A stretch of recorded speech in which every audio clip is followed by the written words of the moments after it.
रहा सवाल उसके दुखी होने का, उसकी वीडियो मैंने भी देखी है। वो निश्चित रूप से दुखी, वह इस्लाम में इस्लाम की शिक्षाओं को समझ करके गया था। जाहिर सी बात है कि नमस्कार, स्वागत है आप सभी का हिंदुस्तान 24 पर। और मैं आप सबके साथ विपिन चौधरी। शामली का आयुष मलिक एक बार फिर से चर्चाओं में है। और चर्चा की वजह यह है कि उसने अब इस्लाम धर्म को छोड़ दिया है और घर वापसी कर ली है, यानी वह इस्लाम धर्म को छोड़कर हिंदू धर्म में वापस आ गया है। अब कुछ लोग बोल रहे हैं कि भाई ये परिस्थिति के हिसाब से इसने हिंदू धर्म को स्वीकार कर लिया है, जबकि इसका मन वहीं इस्लाम धर्म में ही लगा हुआ है। परिवार की परेशानियों को देखकर, हिंदू संगठनों के दबाव को देखकर, और जो प्रशासन का दबाव है उसको देखकर, और जिस तरीके से उसकी पत्नी चांदनी कुरैशी और चांदनी कुरैशी के पिता जेल में हैं, इन सब चीज़ों को देखकर उसने एक तरह से परिस्थितियों से समझौता किया है। आज बातचीत करने के लिए हमारे साथ महंतानंद स्वामी जी मौजूद हैं। महाराज जी, बहुत बहुत स्वागत है आपका हिंदुस्तान 24 पर। आपका भी हम श्री कृष्ण मंदिर गीता धाम में हृदय से स्वागत करते हैं प्रिय। महाराज जी, आयुष मलिक की घर वापसी पर जिस तरीके से उसने इस्लाम धर्म को छोड़ दिया है और हिंदू धर्म में वापसी कर ली है, तो इस पर आप क्या कहेंगे? जाहिर सी बात है, मुझे खुशी होगी और मुझे खुशी है कि वो बच्चा वापस आया है, अपने माँ बाप के पास वापस आया है और दोबारा वह हिंदू धर्म में आया है। जाहिर सी बात है, मैं भी हिंदू हूँ, हिंदू धर्म प्रचारक भी हूँ, तो मेरे लिए तो यह प्रसन्नता का विषय है। महाराज जी, जिस तरीके से वो बातें कर रहा है कि भाई परिवार की परेशानी को देखकर, और उसने कई बातें अपनी वीडियो में कही, तो आपको लगता है कि वो मन से वापिस आया है, या ये जिस तरीके का दबाव हिंदू संगठनों का था, परिवार का था और पुलिस प्रशासन का था, उसकी वजह से उसने ये कदम उठाया है? देखो, अगर एक बच्चा इस बात को कह रहा है कि मैं अपने माँ बाप की परेशानी को देख करके आया हूँ, तो भी वह अच्छा बच्चा है। उसने अपने विचारों को बाद में रखा, अपने रिश्ते को पहले रखा, अपने माँ बाप को पहले रखा, तो यह बात काबिले तारीफ है। मैं उस बच्चे की तारीफ करता हूँ। रहा सवाल कि वह इस्लाम में इस्लाम की शिक्षाओं को समझ करके गया था। जाहिर सी बात है कि उसके मन पर इस्लाम की छाप अभी भी हो, ऐसा हो सकता है। अभी वह अगर सनातन धर्म में वापिस आया है और उसको पूजा करते हुए पाया गया है, तो ऐसा तो नहीं है कि वो पूजा इस्लाम में रहते हुए ही पूजा कर रहा है। नहीं, मन में कहीं ना कहीं कुछ न कुछ परिवर्तन तो जरूर हुआ होगा। लेकिन मैं केवल एक बात कहूँगा कि अभी अगर वह बच्चा मन से पूर्णतः हिंदू धर्म को स्वीकार नहीं कर पा रहा, अगर ऐसा हो सकता है, और अगर ऐसा है कि उसके मन में अभी भी इस्लाम के प्रति जो है वो प्रेम है या इस्लाम के प्रति लगाव है, तो मैं केवल यह कहूँगा कि इस्लाम के प्रति प्रेम बना रहे, वो विषय अलग है। लेकिन हिंदुत्व को समझे, जाने, और हिंदुत्व में इस बात को समझे कि जिस चीज़ की तलाश करने के लिए वह इस्लाम में गया था, वो ऑलरेडी हिंदू धर्म में एग्जिस्ट करती हैं। अब उसको समझाने के लिए निश्चित रूप से उसके पास में धर्म गुरुओं को, साधु संतों को जाना चाहिए, उसके घर वालों को भी उनके पास में लेकर के जाना चाहिए। कारण क्या है कि हिंदू धर्म में यदि आप साधारण तरीके से बगैर किसी ज्ञान के परमात्मा को मानना चाहते हो, तो आप राधा स्वामी संत मत से जुड़ सकते हैं, आप निरंकारी संत मत से जुड़ सकते हैं, किसी अन्य संत मत से जुड़ सकते हैं। अगर आप ज्ञान भी चाहते हैं और आप चाहते हैं कि इस्लाम के जैसी कुछ व्यवस्था इधर भी हो, इस्लाम की एक किताब है कुरान। आर्य समाज का एक ही ग्रंथ को मानते हैं, वेद, भले ही उसके 4 भाग हैं, कि ईश्वरीय किताब है। इस्लाम में कहते हैं कि मूर्ति पूजा नहीं करनी, आर्य समाजी कहते हैं मूर्ति पूजा नहीं करनी। इस्लाम कहता है ईश्वर एक है, इसी प्रकार आर्य समाज भी कहते हैं ईश्वर एक है। तो जो इस्लाम की मान्यताएं हैं, जो शिक्षाएं हैं, उसी तरह की मान्यताएं और शिक्षाएं तो यहाँ पर भी अवेलेबल हैं, पहले से ही अवेलेबल है। तो आर्य समाज के लोग वहाँ पर जाएं, उनका कर्तव्य बनता है। तो जाहिर सी बात है कि वह चीज़ें जो है आसानी से समझ लेंगे, सीख लेंगे। अरे भाई, मैं जिन चीज़ों की तलाश में गया था वो तो यहाँ पर भी मौजूद है। यहाँ पर तो आप बहुत सारे विधि विधान से जुड़कर, अलग अलग मान्यताओं से जुड़कर भी हिंदू बने रह सकते हैं। तो अभी ये जो धर्म गुरु हैं, धर्म प्रचारक हैं, इन सब का कर्तव्य बन जाता है कि उस बच्चे को मन से समझाने के लिए या उसके मन में सनातन धर्म के प्रति, जो सनातन का वास्तविक स्वरूप है, उसके प्रति प्रेम पैदा करने के लिए और यह समझाने के लिए कि जिन चीज़ों को आप छोड़कर जा रहे थे वो चीज़ें तो पहले भी यहाँ पर मौजूद हैं, वहाँ पर कुछ धर्म गुरुओं का जाना, आचार्यों का जाना और उस बच्चे को समझाना जरूरी है। महाराज जी, हिंदू धर्म को जानने की बजाय उसने इस्लाम धर्म को जानना क्यों चाहा? क्योंकि उसे पता नहीं था ना, वो सोचता था कि हिंदू धर्म शायद यही होता है कि लोग बाग जो दिखते हैं कि ये मंदिरों में बलि चढ़ा रहे हैं, या दिखते हैं कि ये साधु जो हैं ये सुल्फा पी रहे हैं, भांग पी रहे हैं, या फिर गांव गलियों में दिखता था कि आज ये फलानी माता की पूजा है, यहाँ पर सुअर की बच्ची चढ़ रही है, ये हिंदू धर्म है। नहीं, हिंदू धर्म तो कुछ और है। हिंदू धर्म तो अनेक ज्ञान के ग्रंथों से भरा हुआ है। यहाँ पर आयु का विज्ञान आयुर्वेद है। यहाँ पर आयुर्विज्ञान के विषय में बात करें तो महर्षि सुश्रुत सबसे पहले यहाँ पर जो है शल्य चिकित्सक यानी ऑपरेशन करने वाले व्यक्ति। भगवान धन्वंतरी सबसे पहले वैद्यक शास्त्र के जो है प्रणेता थे।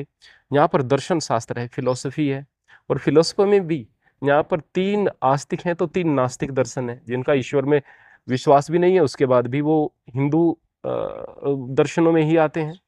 और कमाल की बात यह है कि यहाँ पर आपको श्रीमद् भगवत गीता मिलेगी, जो कि बहुत छोटे शब्दों में संसार के उत्कृष्ट ज्ञान को लिए हुए हैं।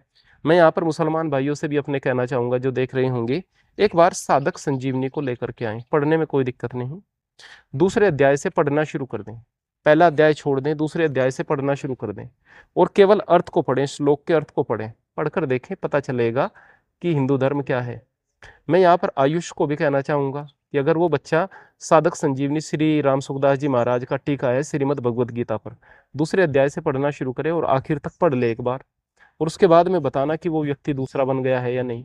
तो यहाँ पर बहुत कुछ है, यहाँ पर वेद है, यहाँ पर उपनिषद है, यहाँ पर ब्राह्मण ग्रंथ हैं, यहाँ पर अरण्यक हैं, उपनिषद है, बहुत कुछ है यहाँ पर। हिंदू धर्म वो नहीं जिसको उसने जाना, हिंदू धर्म को जानने का उसे अवसर नहीं मिला, इस्लाम उसे आसानी से सामने समझ आने लगा तो वो इस्लाम की तरफ आकर्षित हो गया, ये बात है। अपनी मर्जी से वहाँ गया था तो भी दिक्कत की बात नहीं थी, दोबारा फिर वह यहाँ पर सनातन में वापस आ गया तो उसका हम हृदय से स्वागत करते हैं। बहुत अच्छा किया उस बच्चे ने, हम उसके लिए परमात्मा से प्रार्थना करते हैं, परमात्मा उसे आगे इसी प्रकार से ज्ञान के मार्ग पर चलने की, धर्म के मार्ग पर चलने की शक्ति दे। महाराज जी, आपने भी वीडियो जरूर देखा होगा आयुष मलिक का। जब वो इस्लाम धर्म में था तो वो बोल रहा था कि आप मेरे एक हाथ पर सूरज रख दो, मेरे एक हाथ पर चांद रख दो, तब भी मैं इस्लाम धर्म को नहीं छोड़ूंगा। लेकिन अब वो इस्लाम धर्म को छोड़कर हिंदू धर्म में आ गया है। तो आपको नहीं लगता कि भाई उसने परिस्थितियों से समझौता किया है, जिस तरीके का उस पर दबाव था? देखो, मैं कहूँगा कि अगर कोई व्यक्ति ये कहता कि तुम्हारी कनपट्टी पर मैं यह बंदूक लगाता हूँ, आप हिंदू धर्म में आ जाओ, और वो हिंदू धर्म में आ जाता, तो मैं इसको कायरता कहता, कायरता है। लेकिन अगर वह माँ बाप के दुख दर्द और तकलीफ को देख करके आया है तो मैं इसको समर्पण कहूँगा, इसको त्याग कहूँगा। मैं कहूँगा उसके अंदर का जो एक अच्छा बच्चा है वह जागा है और उसने वह अच्छा काम किया है। हमारे शब्द हमारे कर्तव्य से छोटे होते हैं। एक तरफ आप कुछ भी कह रहे थे, आप उसी पर अटक कर रह जाएंगे और कर्तव्य को छोड़ देंगे तो ये अच्छी बात नहीं होगी। तो यहाँ पर जो आयुष मलिक ने किया है वो बहुत अच्छा किया है, हम उसकी तारीफ करते हैं। महाराज जी, जिस लड़की चांदनी कुरैशी से उसने निकाह किया, अब चांदनी कुरैशी ने तो एक मुस्लिम से निकाह किया था, अब आयुष मलिक हिंदू बन गया है, तो अब उस लड़की का दोष क्या है? देखिएगा, आयुष मलिक से जब वह संपर्क में आई, जैसा मुझे पता चला है, तब वह हिंदू था, उसके बाद वह मुसलमान बना है, ऐसा मुझे पता चला है। अगर उसने केवल मुसलमान से शादी की और उसे इस बात का पता नहीं था कि ये हिंदू था, या फिर ये अपने माँ बाप से जो है दूर हो रहा है, इसके माँ बाप परेशान हैं, इन चीज़ों का पता नहीं था, तो फिर तो उसकी कोई गलती नहीं, फिर उसकी कोई खता नहीं। लेकिन अगर उसे पता था कि इसके माँ बाप परेशान हैं, उसे पता था कि ये उनका इकलौता बेटा है, उसे पता था कि ये हिंदू है, और उसके बाद में ये सारी की सारी चीज़ें हुई हैं, तो फिर मामला कुछ दूसरा हो जाता है। महाराज जी, चांदनी कुरैशी और उसके पिता तो जेल में हैं। देखो, वो प्रशासन का काम है कि उन्होंने किन किन चीज़ों को देखा होगा, क्या क्या तफ्तीश की होगी। मैं तो इस बात को नहीं कह सकता क्योंकि मैं यहाँ पर बैठा हुआ हूँ, मैं वहाँ तक नहीं गया। वहाँ पर परिस्थिति क्या क्या है, क्या क्या एविडेंस पुलिस को मिले या प्रशासन को मिले, वो उसकी बात जाने। अगर उन्होंने कुछ गलत नहीं किया होगा तो वो छूट जाएंगे, और अगर कहीं ना कहीं कुछ गलती होगी तो निश्चित रूप से फिर वो चीज़ें नाकाबिले बर्दाश्त रहेंगी, उसके लिए उनको सज़ा भी होगी। महाराज जी, चांदनी कुरैशी से आयुष मलिक का निकाह हुआ और जाहिर सी बात है वो एक पति पत्नी के रूप में रह रहे थे। तो अब चांदनी कुरैशी का क्या होगा? चांदनी कुरैशी की जो इज्जत। देखिएगा, मैं तो इस बात को जानता हूँ, मैंने सुना है और बहुत ज़्यादा चर्चाओं में भी ये बात आई थी, और हमारे मुसलमान बंधु भी इस बात को कह रहे थे। उन्हीं के पेज से मैंने देखा था कि लोग कहते हैं कि चांदनी कुरैशी ने इसको अपने जाल में फंसाया है। चांदनी कुरैशी तो खुद इससे अलग होना चाह रही है, इनमें तो इतना अच्छा रिश्ता नहीं है। तो जो पहले से ही तलाक चाह रही थी, तो उसके लिए क्या कह सकते हैं कि हाँ इसका क्या होगा। अगर वो तलाक नहीं चाह रही थी और वो एक साथ रह रहे थे, फिर वास्तव में उसके लिए सोचने की बात है कि उसका अब क्या होगा। फिर मैं ये कहूँगा कि भाई अगर पति ने अपने घर वापसी कर ली है, आप भी सनातन में आ जाओ, आप भी उसके साथ रहो।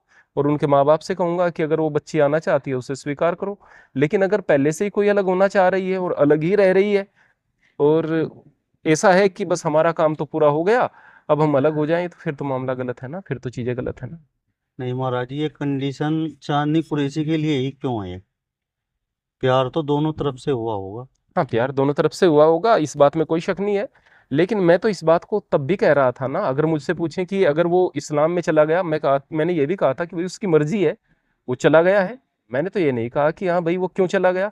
मैं ये कहूंगा कि आज अपने माँ बाप की वजह से वो वापिस आया, बहुत अच्छी बात है। अगर वो सनातन को समझने का प्रयास करे, बहुत अच्छी बात है। और अगर अब चांदनी को ऐसा लगे कि नहीं मुझे अपने पति के साथ रहना है, तो वो उसकी मर्जी है। और अगर उसे ऐसा लगे कि देखो भाई मेरा धर्म पहले है, ये बंदा जाए भाड़ में, तो फिर वो अपनी जो चीज प्राथमिकता पर है उसे प्राथमिकता पर रखे। लेकिन अगर परिस्थिति ऐसी थी कि वो अलग ही रह रही थी और अलग ही रहना चाह रही थी, तो फिर तो मामला अलग है ना, फिर तो जो वो चाह रही थी वो हो गया।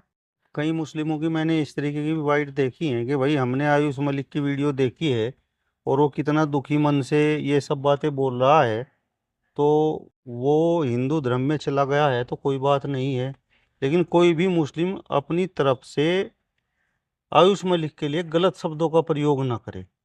वो ऐसा मान रहे हैं कि ये दबाव की वजह से उधर गया है। देखो, कुछ लोग गलत शब्दों का प्रयोग कर भी रहे हैं, पर वो इक्का दुक्का है, ज्यादातर शांति की अपील कर रहे हैं। उसके लिए मैं उसकी तारीफ करता हूं जो शांति की अपील कर रहे हैं। अच्छी बात है, बहुत अच्छी बात है। रहा सवाल उसके दुखी होने का, उसकी वीडियो मैंने भी देखी है, वो निश्चित रूप से दुखी है, पर दुखी होने के तो कई कारण हो सकते हैं ना। अगर एक माँ बेटा आपस में मिलते हैं, दूर बहुत ज्यादा थे, वो गले मिल रहे हैं, रो रहे हैं, बेटा भी रो रहा है, माँ भी रो रही है, तो क्या आप ये कहेंगे कि ये दोनों एक दूसरे से मिलकर के दुखी हुए हैं इसलिए रो रहे हैं? नहीं, प्यार में भी रोया जाता है। तो दुखी क्या पता इसलिए हो कि भाई मुझसे गलती हुई थी, आज मैं माँ बाप के पास आया हूँ। दुखी तो ऐसे भी हुआ जा सकता है ना। तो दुख के पीछे तो कई कारण होते हैं। तो ये नहीं कह सकते देख करके कि वो दुखी है तो केवल इसलिए है कि मैं हिंदू क्यों बन गया। ऐसा भी है कि वो दुखी इसलिए हो कि मुझसे गलती हुई थी और मैं अपने माँ बाप से दूर हो गया था, मैं इनके दुख दर्द को नहीं समझ पा रहा था, ऐसा भी हो सकता है। कुछ लोग बोल रहे हैं, हिंदू धर्म के भी और मुस्लिम धर्म के भी, कि भाई आज परिस्थितियां कुछ और हैं। जैसे ही ये परिस्थितियां बदलेंगी तो आयुष मलिक एक बार फिर से पलटी मारेगा, ये फिर इस्लाम धर्म स्वीकार करेगा। नहीं, अगर आप आयुष मलिक को समझा नहीं पाए, बल्कि बहुत सारे आयुष मलिक यहाँ पर इस देश के अंदर हैं जो सनातन को जानते नहीं, सनातन को केवल यही जानते हैं कि जो गंदे से साधु भंगड़ से फिरते हैं ये गुरु होते हैं, इनको पता सता कुछ नहीं होता है, और ये जो हिंदू धर्म है बस ये इन टोने टोटकों का नाम है। तो जाहिर सी बात है, फिर तो वो सारे के सारे जो हैं पलटी मार सकते हैं इस्लाम की तरफ। मैं ये कहूँगा कि वो सारे के सारे मुसलमान बन सकते हैं। फिर आयुष मलिक की क्या बात होगी। लेकिन मैं कहूँगा कि सबसे पहले तो आयुष मलिक को सनातन धर्म का एक वास्तविक स्वरूप का दर्शन तो कराया जाए, सप्रमाण, और ग्रंथों को तो दिखाया जाए कि यहाँ पर ग्रंथ क्या कह रहे हैं, जो हमारे ऑथेंटिक किताबें हैं। वैसे आप किसी भी किताब को उठाकर रख देंगे कि ये सनातन धर्म का ग्रंथ है, तो वो तो बात नहीं हुई। लेकिन मैं अगर वेद की बात करूँ, मैं उपनिषद की बात करूँ, मैं दर्शन शास्त्रों की बात करूँ, मैं उन किताबों की बात करूँ कि जो हमारे वास्तविक और प्राचीन ग्रंथ हैं, उनको दिखाएं तो समझाएं तो उसके बाद में निश्चित रूप से मैं पक्का यकीन के साथ कह सकता हूँ कि समझदार बच्चा है, वो समझ जाएगा। चलिए, तो महेंद्रानंद स्वामी जी को आपने सुना। फिलहाल इस वीडियो में बस इतना ही। अगली वीडियो में फिर आपसे मुलाकात होगी। तब तक बने रहिए हिंदुस्तान 24 के साथ। नमस्कार।